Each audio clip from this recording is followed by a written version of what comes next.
The moment I saw that sword pressed against Commander Yusuf Adebio's throat, I stopped breathing. I'm not being dramatic. I genuinely stopped.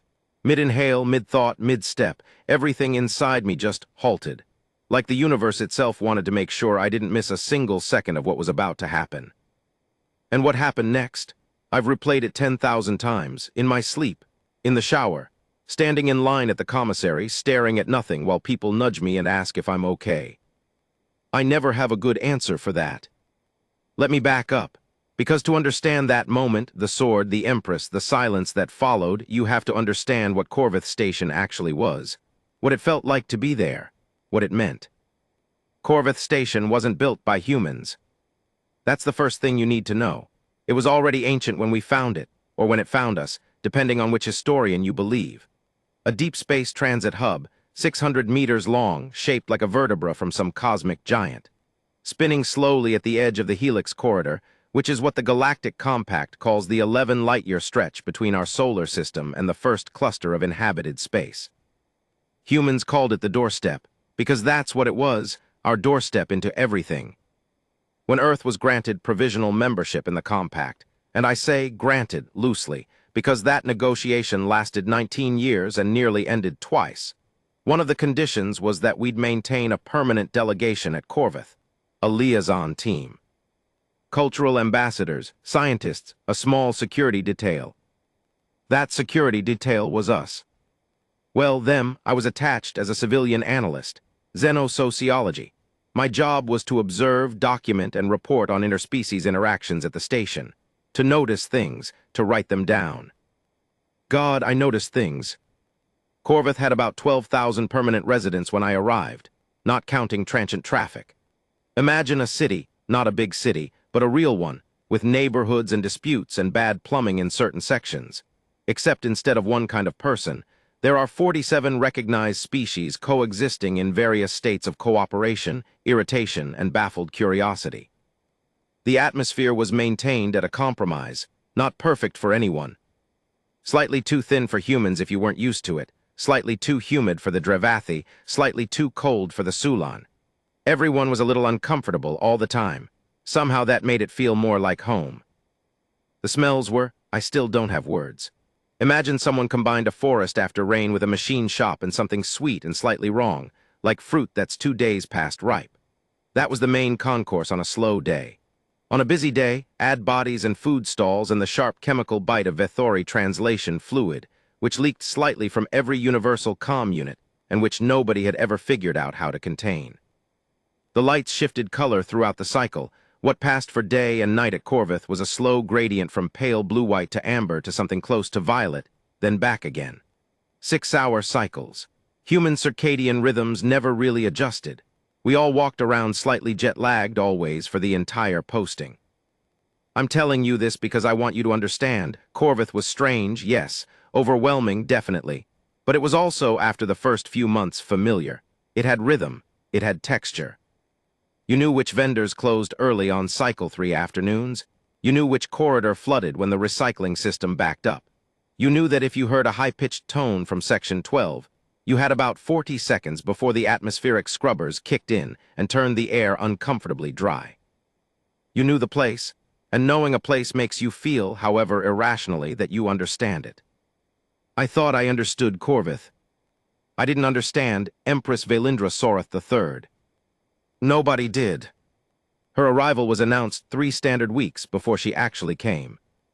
Which sounds like a lot of notice, but when you're talking about the ruler of the Sorath Dominion, which spans 14 star systems, governs approximately 90 billion sentient beings, and maintains a military force that could, conservatively, reduce our solar system to loose gravel inside a decade. 3 weeks feels like someone tapping you on the shoulder 30 seconds before a train hits you. Still 30 seconds, still a tap, still a train. The Sorath were tall, that's the simplest way to put it. Bipedal bilateral symmetry, similar to human in rough outline, but taller, somewhere between 2 and 2.5 meters depending on the individual, with elongated limbs that moved with a kind of fluid precision that always looked, to human eyes, like slow motion even when it wasn't. Their skin ran in tones of deep blue-gray to near black, with bioluminescent patterns that shifted with emotion. Sorath were dim. Angry Soreth glowed. Velindra was the most luminous being I have ever seen in my life, and she arrived in a state of what her people would describe as diplomatic serenity. I shudder to think what full rage looked like. She came with a retinue of 40. 12 personal guard, the Velith, her imperial blades, 12 diplomatic staff, 8 attendants, and 8 individuals whose function nobody on our team could quite determine. They didn't translate. They didn't guard. They didn't attend to anything visibly. They just watched, all the time. They watched everything with those pale gold eyes, and they wrote nothing down, and they never seemed to blink. I wrote 4 pages of notes about them in my first hour. Commander Yusuf Adebyo met her at the docking bay. He was our senior security officer, 38 years old, Nigerian-British, former Special Air Service before the compact recruitment pulled him sideways into this new and entirely unprecedented form of service. Medium height, quiet voice. The kind of man who could sit in silence for 4 hours and not seem like he was doing anything, when actually he was doing everything. He'd told me once, over terrible commissary coffee, that the SAS had trained him to be invisible when he needed to be, to not poke the situation, to be furniture until furniture needed to become something else. I thought about that a lot later. He greeted the Empress at the bay entrance with a formal head incline, the compact-approved diplomatic acknowledgement for a non-ally head of state, and delivered the standard welcome in her language. His pronunciation was, apparently, good enough that 2 of her attendants visibly startled. Soreth was not a language most species attempted. Velindra looked at him for a long moment. Her bioluminescent markings, which ran in a pattern like cracked ice across her collarbone and shoulders, visible above the high neck of her traveling cloak, did something complicated, dimmed slightly, then brightened slightly differently. Her interpreter said, "The Empress acknowledges the human soldier's effort." Yusuf nodded, said nothing else, stepped aside and indicated the path to the diplomatic quarter. Later I would learn that what he'd done, the greeting, the silence, the step aside, had in Soreth diplomatic language conveyed something close to, "I see you, and I am not afraid, and I have nothing to prove." Not intentionally. Yusuf hadn't known that. But the Soreth read posture and space and silence as carefully as words, and what they'd read from him had been, apparently, interesting. I didn't know any of that yet. I was 30 meters back, standing near a pillar with my data tablet and my recorder and my slightly elevated heart rate, watching the most powerful being in this sector of the galaxy walk past me close enough that I could have touched her cloak. I didn't, obviously, but I could have. The first 2 days were fine.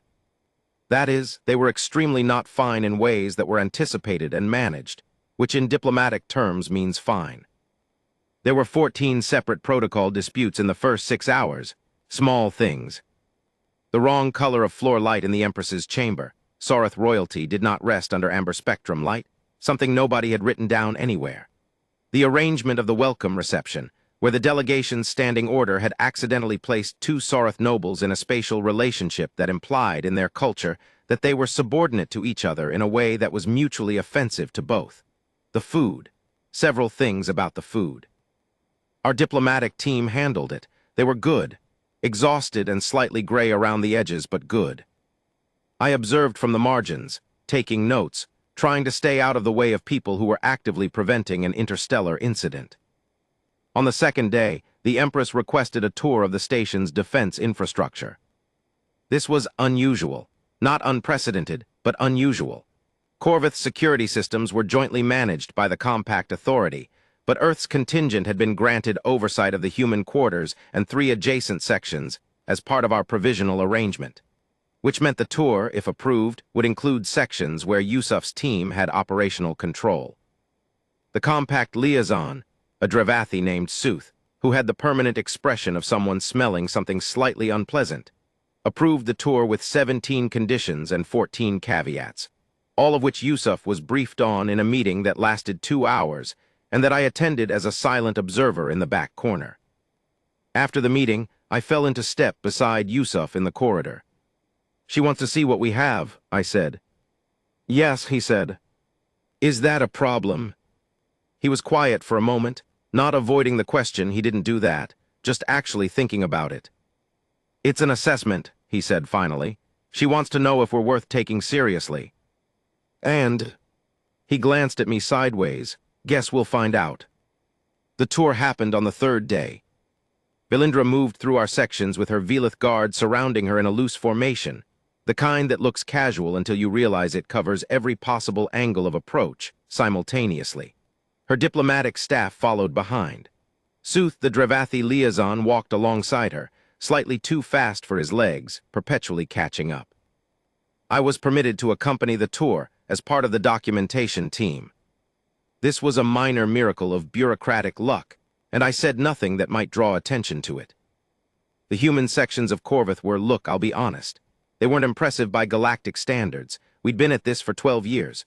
12 years of compact membership, provisional, conditional, watched from every direction. Our sections were functional, clean, well-organized, but the technology was a blend of Earth-built and compact provided, and it showed. Like a house where most of the furniture is from one era and the new pieces haven't quite settled in yet. The Empress moved through it all with an expression I couldn't read.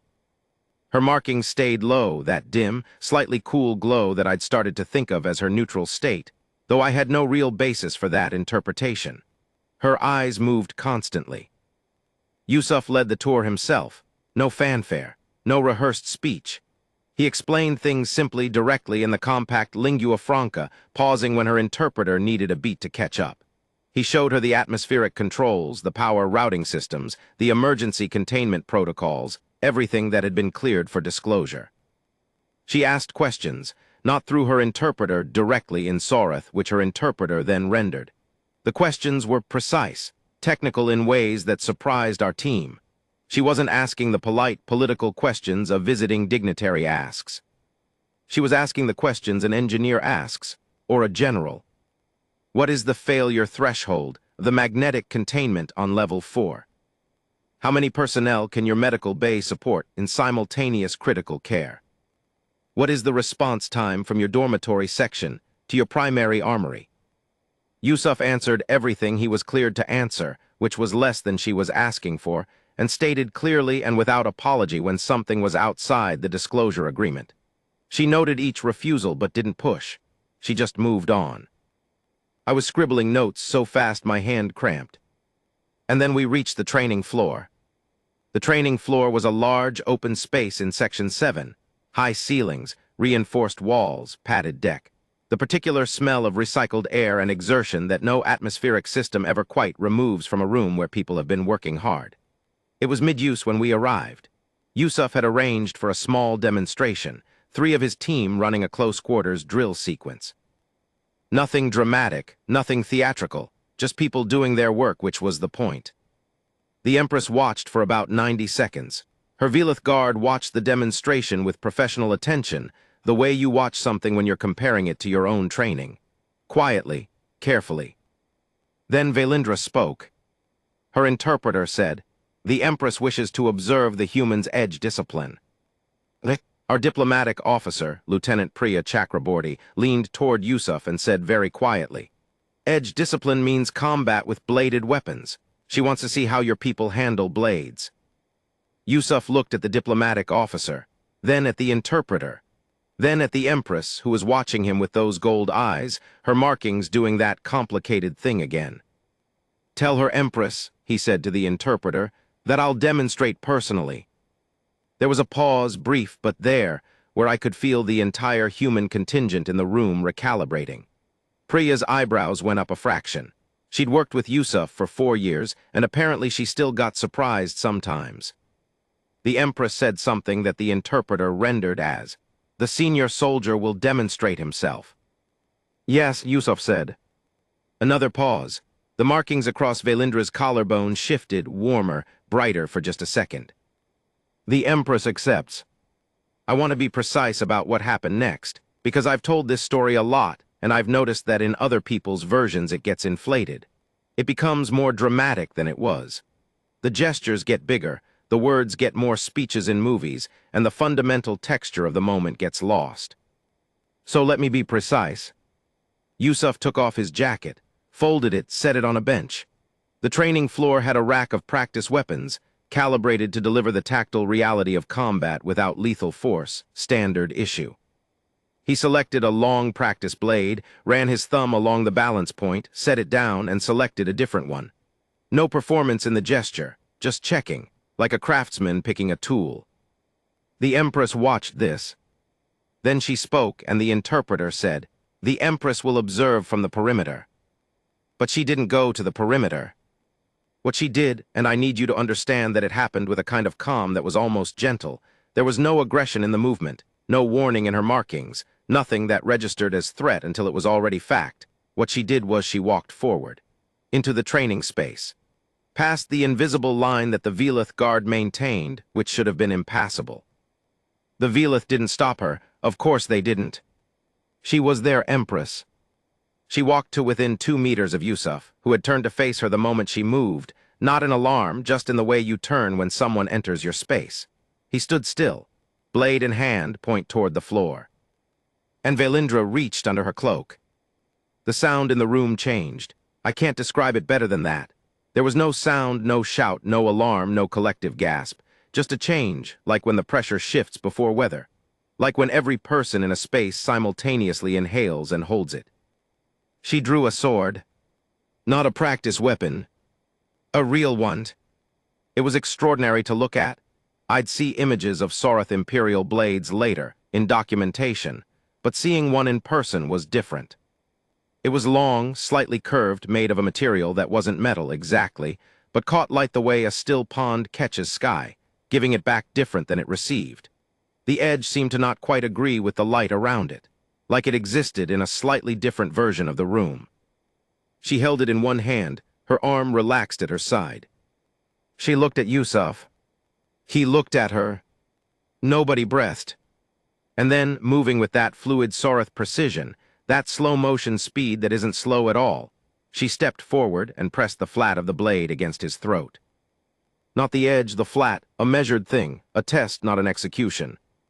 But it was there, cold and real, touching the skin of his neck, and the sword was sharp enough that flat or edge might, in that moment, have felt academic. I heard Priya say very quietly behind me, "Don't." I didn't know who she was saying it to. Yusuf didn't move.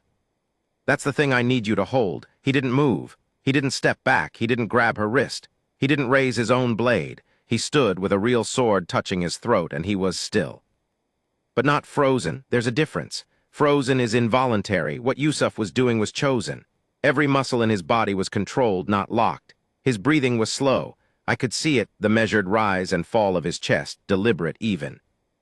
His eyes were on hers. And he said something. Not to the interpreter. In Sorath, limited vocabulary, probably imperfect pronunciation, but in her language. Later, when I got him to tell me exactly what he'd said, he told me, "The sword is yours. The decision is yours. I am standing." Velindra stared at him. Her markings, which had gone very still and very dim when she'd drawn the blade, began slowly to shift. The pattern across her collarbone changed, moving like something waking up, like light finding its way through water. Brighter, then brighter. She held the blade at his throat for, I counted after from my recorder, 11 seconds. Then she stepped back, lowered the sword, said something to her interpreter in a voice I couldn't hear. The interpreter looked briefly, as though they were processing something unexpected, then said, "The Empress says the human did not break." A beat. She did not expect that. The silence that followed that sentence lasted, I think, about 4 seconds. 4 seconds in a room full of people who were all trying very hard not to react, not to move, not to change the temperature of the moment by so much as a facial expression. Then Priya said, very carefully, "Does the Empress wish to continue the tour?" And Velindra, and this is the part that broke something open in me, watching it. Velindra looked at Yusuf for one more second, then looked at the interpreter and said something brief. "No," the interpreter said. "The Empress says the tour is complete." She turned and walked back to her guard formation. Yusuf set the practice blade down on the rack, picked up his jacket, folded it over his arm. He looked at me. I don't know why he looked at me, maybe because I was the one furiously writing, or maybe because I was the only person in the room not trying to look professional. And he said, quietly, "You getting all this?" "All of it," I said. He nodded, looked away. "Good," he said. "Someone should." Let me tell you what I learned later about that gesture. About what the sword to the throat meant in Sorath culture. because I've realized it's easy to hear it as aggression and miss the point entirely. Among the Sarath, specifically among the Imperial line, there is a tradition called Veilkith. It doesn't translate perfectly. The closest rendering is something like the proving cut or the threshold test. When an Empress or Emperor encounters someone they wish to assess, not in a combat sense, but in a deeper sense, a worthiness sense, they apply Veilkith. They present the blade. They put it to the throat. What they're looking for isn't courage in the human movie sense. They're not testing whether you'll fight back. They're testing whether you understand what you are and where you stand and whether you can be present, in your own skin, without flinching into something you're not. A Sarath who passes Veilkith doesn't grab the sword. They don't step back. They don't try to negotiate or explain or fill the silence with words. They stand. They breathe. They look. What happens next, how the Empress responds, is the answer. The lowering of the sword means the person has passed, has been seen, has been deemed worthy of. Attention isn't quite the right word. Recognition. Legitimate recognition in the deepest political sense. Velindra had performed Veilkith on Yusuf Adebio, and he had passed it without knowing what it was, by being essentially himself. I don't know whether to call that luck or something more than luck. I've thought about it for years and I still don't have a word for it. Luck feels too small. Fate feels too large, maybe just rightness, the right person in the right moment being exactly who they were. The next 72 hours were the most productive of the entire diplomatic visit. I don't want to overstate my role in understanding this. I'm a xenosociologist, not a diplomat, and the actual work of translating what had happened into something politically useful was done by people far more skilled than me. But I wrote the analysis that explained Veilkith to our diplomatic leadership, and that analysis shaped how they approached the sessions that followed. The Empress was different after the training floor. Not warmer exactly, I don't want to soften the edges of her into something cozy. She was the same formidable, luminous, controlled entity she'd always been. But she engaged differently, asked different questions, listened in a different way, the full-body Sarath attention that, when directed at you, feels like being mapped. She asked to meet with Yusuf again, not in a diplomatic session, informally.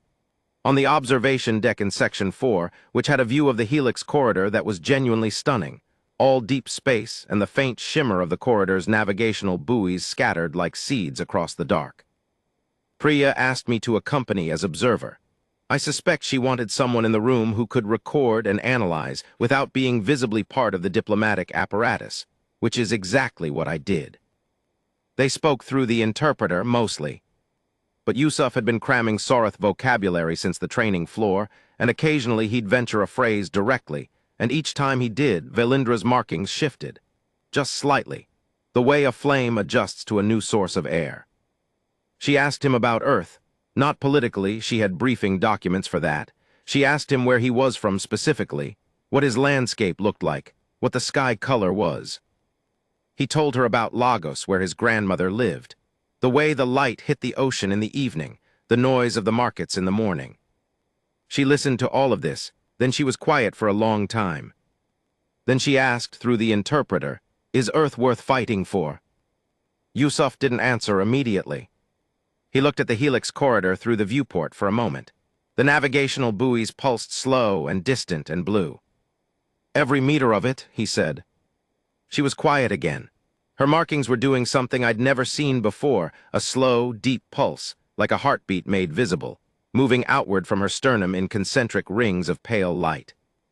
She said something to the interpreter that took a while to render. The Empress says, she has met many species who claim their world is worth defending.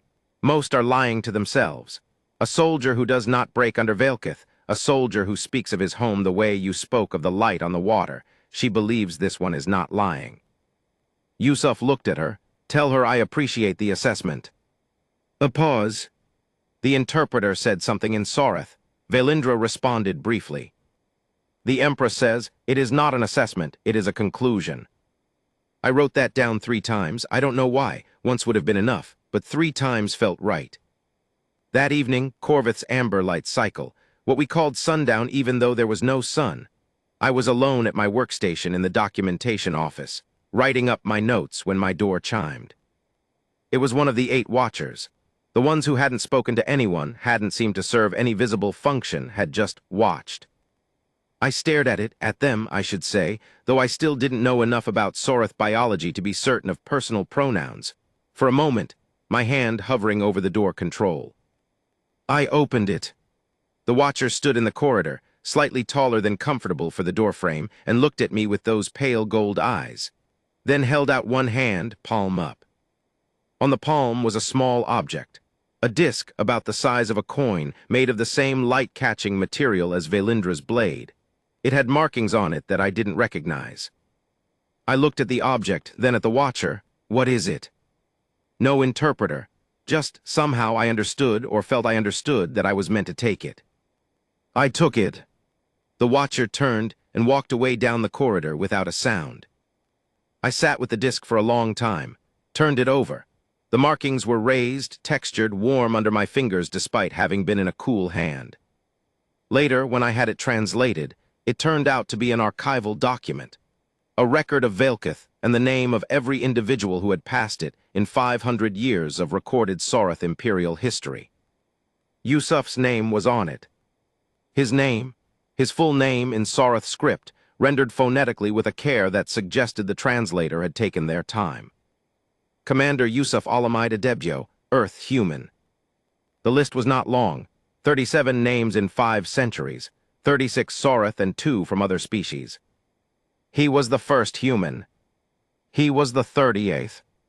On the last day of the Empress's visit, there was a formal departure ceremony at the docking bay. Speeches, protocol. The specific choreography of high-level diplomatic partings, which has its own logic and its own language, and which I found, honestly, slightly less interesting than the previous 4 days, because the formal version of things is always less real than the actual thing. But at the end of the ceremony, when the diplomatic exchanges were concluded, and Valindra was moving toward the bay entrance with her retinue, she stopped. Just stopped, in the middle of the space. Her Velith guard shifted around her, adjusting to the halt. Her diplomatic staff nearly walked into her. She turned and looked across the bay at Yusuf, who was standing at parade rest near the far wall, which was where protocol put the security detail during formal events. Not at the center, not at the front, at the wall. She looked at him for a moment, he looked back. Then she said something to her interpreter. The interpreter walked the length of the bay, the whole length, which took a while. It was a big bay, and came to stand in front of Yusuf. The Empress says, Earth has sent many delegations to Corvith. She has observed most of them. She has found the humans. The interpreter paused here briefly, as though choosing words carefully, interesting but unresolved, like a text still being written. Yusuf waited. She says she came to this station believing that Earth's place in the compact was a political convenience, a managed variable. She leaves. Another pause, uncertain of that belief. She says this is an unusual experience for her. He was quiet. Then tell her good. The interpreter blinked, translated. Valindra's markings flared, not aggression, not anger, something else entirely, something that looked almost like surprise finding a place to land, and then she made a sound. I've tried to describe this sound many times. It wasn't laughter exactly. It wasn't the Sorath equivalent of laughter. It was briefer, lower. A single note of something involuntary, something that broke through the formal exterior of the occasion and hung in the recycled air of Corvith Station's docking bay like a struck chord. She turned back to the bay entrance. She walked out. The doors closed. And after a moment, someone in our delegation, I still don't know who, let out a long, slow breath, and everyone else kind of did the same. And the formal tension of the space dissolved all at once like something brittle finally allowed to soften. Priya walked over to Yusuf. She said, good. He shrugged just slightly, seemed like the right word. She looked at him for a second. You understand that you just with good, that you essentially told the Empress that it's good she's reconsidering her assessment of Earth. I know what I said. That's unbelievably, she stopped herself. You know what, never mind, it worked, it clearly worked. I have no idea how, but it worked. She pressed her fingers briefly to her temple. You're going to give me gray hair. You already have gray hair, Lieutenant. Yusuf. 2 strands, left side, been there since February. She stared at him. He almost smiled. I pay attention, it's my job. I want to tell you about the debrief that happened 2 days after the Empress left, because it contained a moment that I think about every time I feel like the universe is random and indifferent, and that things happen without meaning. The Compact sent a formal assessment team, mostly Drevathi, one Sulan observer, one human from the diplomatic oversight body in New Geneva, to review the visit. Standard procedure. They wanted to understand what had occurred on the training floor. Whether it represented a protocol breach, a security failure, a diplomatic incident, or, as our team was claiming, something positive. I testified, gave my full observer account, submitted my documentation, had my recorder data reviewed, answered questions for about 3 hours. At the end, the lead Drevathi assessor, old, lavender gray with the permanently skeptical expression of someone who has been doing this very long, looked over my materials and said, in Drevathi through a translator, something that got rendered as, the Xenosociologists' records indicate the Empress performed Veilkith in a non-Sorath environment, on a non-Sorath subject, who passed without knowledge of the protocol. Yes, I said. A pause, the assessor consulted with a colleague briefly. Then looked back at me. In your analysis, do you consider this significant? I thought about that, about Yusuf standing with a sword at his throat, breathing slow and steady, about the disc on the watcher's palm, about the sound Velindra had made in the docking bay. I think, I said carefully, that the most important things that happen between different kinds of people, between species, between cultures, between anyone who's different enough from anyone else that they could easily misunderstand each other. I think the most important moments are the ones where someone just is themselves. Completely, without performing, without strategy, and the other person sees it. The assessor was quiet. I think Commander Adebyo was himself, I said, and she saw it. And that's not nothing. I don't think that's nothing at all. The assessor wrote something down, then looked up. Concise for a xenosociologist. I almost laughed. I'm working on it. 6 weeks after the visit, a formal communication arrived from the Sorath Dominion addressed to Earth's Compact delegation.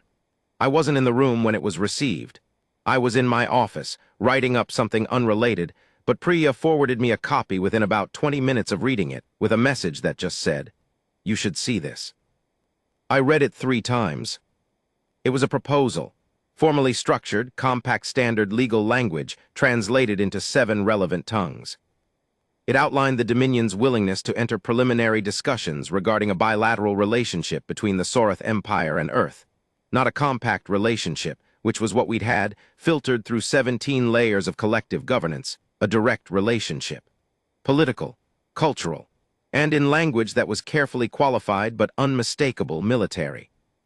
The Dominion wanted to talk to us, directly, specifically.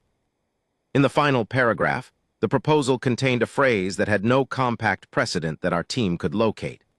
A phrase that, when we got a cultural linguist to weigh in, turned out to be a form of address used in Sorath diplomatic tradition exclusively when writing to a party who has been recognized through Veilkith. It meant approximately, those who stand without breaking. They were talking about us, about Earth, about a species that had been in the Compact for 12 years, provisional, conditional, watched from every angle, treated as a managed variable. The Empress's own words that had, in the space of 4 days, become something the Sorath Dominion wanted to speak to directly. Because one man had stood still. Because he'd breathed. Because he'd looked her in the eyes and said, in imperfect Sorath, with a slightly wrong accent and a vocabulary built from a few weeks of intensive study, "I am standing. I'm not a diplomat. I'm not a soldier. I've never had a sword pressed to my throat, and I genuinely hope I never do because I'm honestly not sure what I'd do. I like to think I'd be still. I like to think I'd breathe. I like to think I'd meet the eyes. But I'm not Yusuf, and I know I'm not Yusuf. And part of what that day at Corvith Station taught me was that knowing what you would do in an impossible moment is a fantasy most of us get the mercy of never testing. What I am is an observer, someone who writes things down, someone who notices the disc pressed into the hand of a civilian analyst by a silent watcher in a corridor, and understands somehow that the universe is asking her to bear witness to what it means. So I'm writing it down. The blade was real. The threat was real or could have been real, which amounts to the same thing in the moment. The silence was real. And what broke that silence, what answered it, wasn't a weapon, wasn't a speech, wasn't a strategy. It was a man standing in his own skin, breathing steady, looking at the most powerful being in 14 star systems and saying, "I am here. I am not afraid. The decision is yours, but I am standing." And she, who had seen everything, who had ruled for 23 years, who had looked into the eyes of more species than most humans could name, who had pressed that blade to 37 throats before, and built an empire on her ability to read the truth of a person in the moment they were most reduced, she lowered the sword. She saw him. She lowered the sword. Earth's response to a blade at the throat was stillness, breath, presence, not surrender, not defiance. Just a human being standing in his own gravity, unbothered by the weight of what was pressing against him, because he'd already decided who he was long before she arrived. I think about that a lot. I think we should all think about that a lot. The last time I saw Yusuf before my posting rotated was in the commissary, the week before I shipped back to Earth to compile my report. He was drinking terrible coffee, reading something on his data pad, looking completely unremarkable in the way that remarkable people sometimes manage to look when nobody is testing them. I sat down across from him. "I'm leaving Thursday," I said. "I know, Priya mentioned." He didn't look up from the pad. "You finish your write-up." "Almost." "Good," he turned a page. "Write it true." "I always do." He looked up then, those quiet eyes, the kind of eyes that don't give much away because they're too busy taking everything in. "Write that she wasn't trying to kill me," he said. "That's the part people will get wrong. They'll make her the villain because it's a better story that way. But she wasn't a villain. She was," he thought about it, curious, in the most dangerous way possible, but curious. I nodded. "I'll write it true." He went back to his pad. I drank my coffee, which was exactly as terrible as always, and looked out the viewport at the slow blue pulse of the Helix corridor, and thought about curious things and dangerous things, and how sometimes those are the same thing, and how that doesn't always end badly. Sometimes it ends with your name on a list that has 36 names before it, in script you can't read, in a language you're just beginning to learn. Sometimes it ends with a blade lowered. Sometimes that's enough to change everything,